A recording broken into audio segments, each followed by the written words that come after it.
nothing in vanity. So the Most High said all these nations is nothing, and they counted unto him less than nothing, and they are all vanity. He only chose one people, that's you so-called Negroes, Salakia, you so-called Negroes, Hispanics, and Native Americans. You are only the people of the Most High Yahweh B'Shem Yahushua. Just like we read in Joel 2:27, that he's only in the midst of you Negroes, Hispanics, and Native Americans, you Israelites. And he said these nations are nothing unto him. All right, let's go to 2nd Ezra. Let's see what Ezra say about this thing. The prophet Ezra. 2nd Ezra is in what? 6. 2nd Ezra 6, and I'm going to start at 54. And it reads, and after these, Adam also, whom thou madest Lord of all thy creatures, of him come we all, and the people also whom thou hast chosen. See, the Most High said everybody comes from Adam. Everybody in the world, all these nations. He said all these nations come from Adam. Hold on. All these nations come from Adam. Then he said also the people who he have chosen. Out of all these nations that he created that came from Adam, these are the only people he chose. You so-called Hebrew Israelites. I mean, you so-called Negroes, Hispanics, and Native Americans. You Hebrew Israelites. Read that again. 2nd Ezra chapter 6 and 54. And after these, Adam also, whom thou madest Lord of all thy creatures, of him come we all, and the people also whom thou hast chosen. So the Most High only chosen you so-called Negroes, Hispanics, and Native Americans, which are you Israelites. He only chosen us. All right, but everybody came from Adam. Let's listen to what he says. Verse 55. All have I spoken before thee, O Yahweh, because you madest the world for our sake.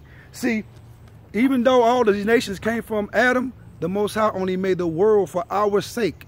The world is only made for our sake, you so-called Negroes, Hispanics, and Native Americans, man. This is our world. Everybody's supposed to be paying a servitude unto us.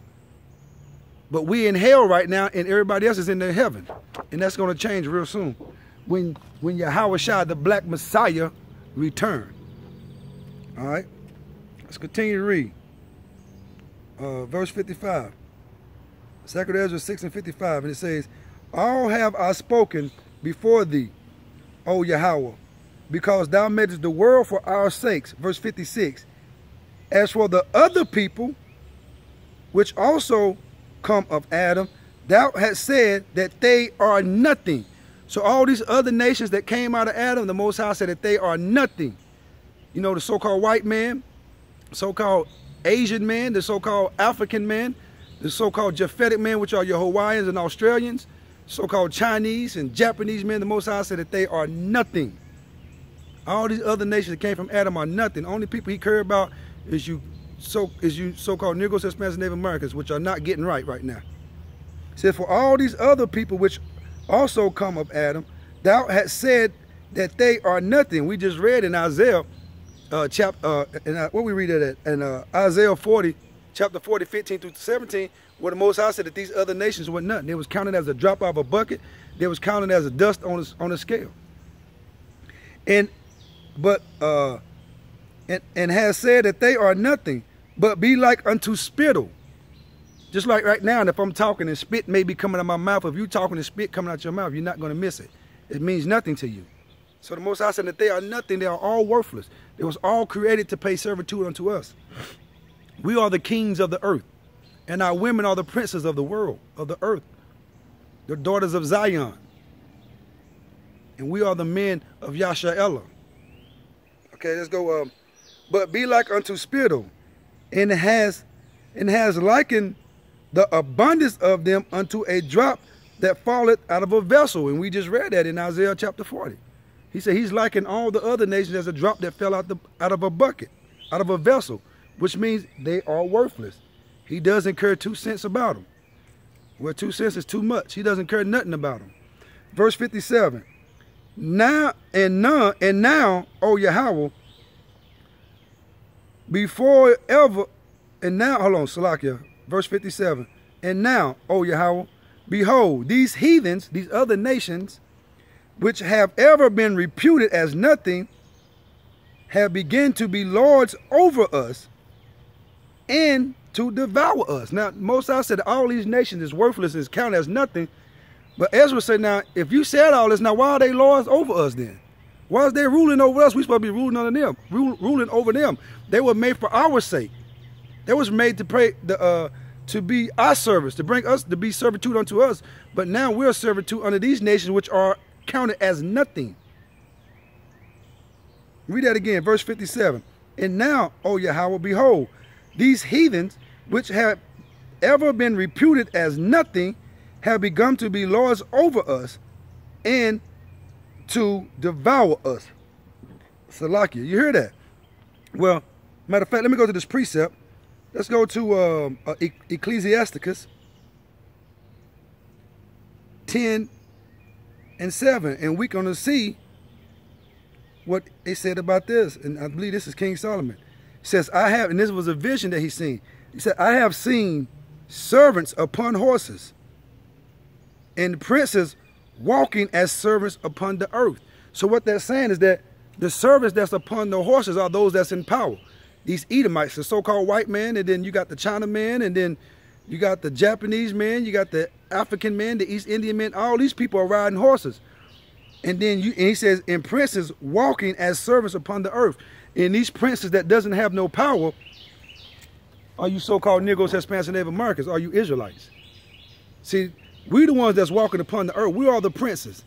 And the servants are ruling over us. And that's what Ezra is talking about. But all this is about to change soon. And that's Ecclesiastes chapter 10, verse 7. All right, now let's go back to Sacred Ezra, which is in the Apocrypha, chapter 6, and where was that? 57? Let's go to 58. But we, thy people whom thou hast called thy firstborn. We are the firstborn of the Most High. We are his people. But we, thy people whom thou hast called thy firstborn, thy only begotten, and thy fervent lover are given into their hands. Because the reason why the Most High allows us to be in these no good people, these people that's forever counted as nothing, hands, because we went away from his law, statutes, commandments. So we come back, and he began to take these curses, release us from curses, and we begin to grow in wisdom and knowledge and understanding. And then we begin to teach our people. And then what? Once the elect is sealed, Yahweh Shai, who he called Jesus, is coming back to redeem us. Verse 58.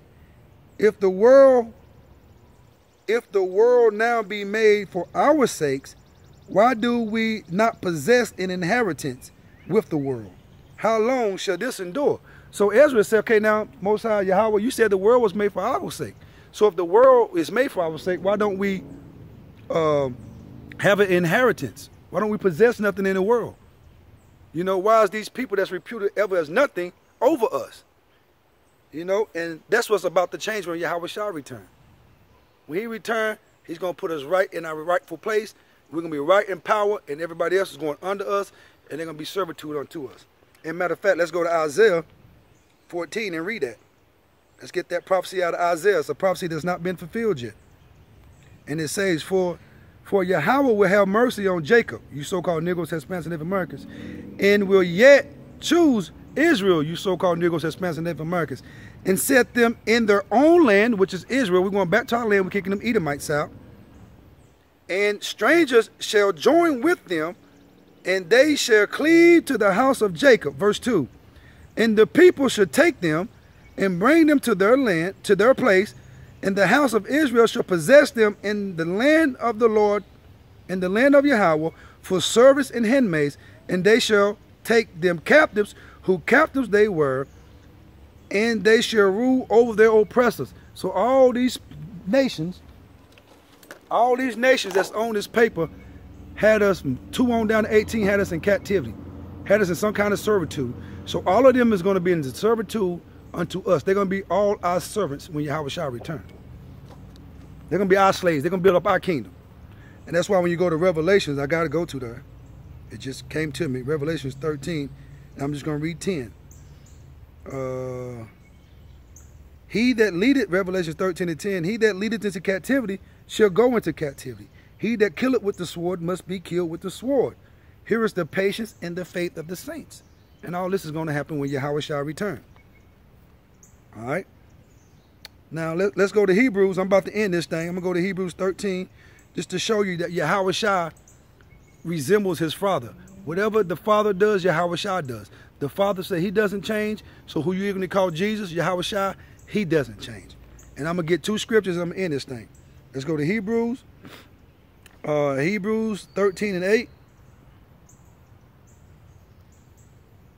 And it says, Yahweh Shah HaMashiach, the same yesterday, today, and forever. So the Messiah, the Hamashiach, Yahweh Shah, said he's the same yesterday, today, and forever. And so we've been reading that the Most High doesn't change. So if he doesn't change, then his son is a reflection of him, and his son doesn't change. Because his son is in obedience, and his father taught him right. So now, since Yahweh Shah doesn't change, now let's go read one more scripture, and we're going to end this. So we can't change him. So let's go to Matthew chapter 15 and 24. And let's see what we can't change. But he answered, Yahweh Shah answered, and said, I am not sent, but unto the lost sheep, you so-called Negroes, Hispanics, and Native Americans, which are lost today.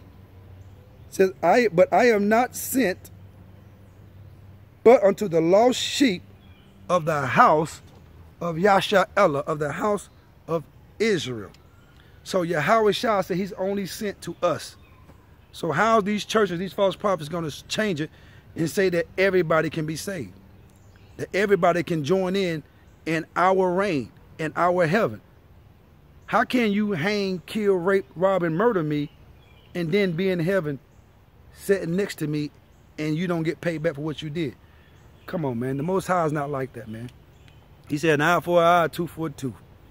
You know, he said that vengeance are his. So these nations got to get repaid for what they did unto us. And they're going to get repaid when Yahweh shall return. And with that being said, Yahweh, the Most High Father, does not change. So let's stop trying to change him. And let's read the word and do and keep the word as it is. Let's don't change the word. He only came for you so-called Negroes, Hispanics, and Native Americans, and the descendants of us, the confused faces. And that's it. I'm sorry. Well, I'm really not. All right, so with that being said, I just want to say Barakatah Yahweh, Barakatah Yahweh Shah, Barakatah Yahweh, Ba'ashim, Yahweh Shah, Shalom Israel.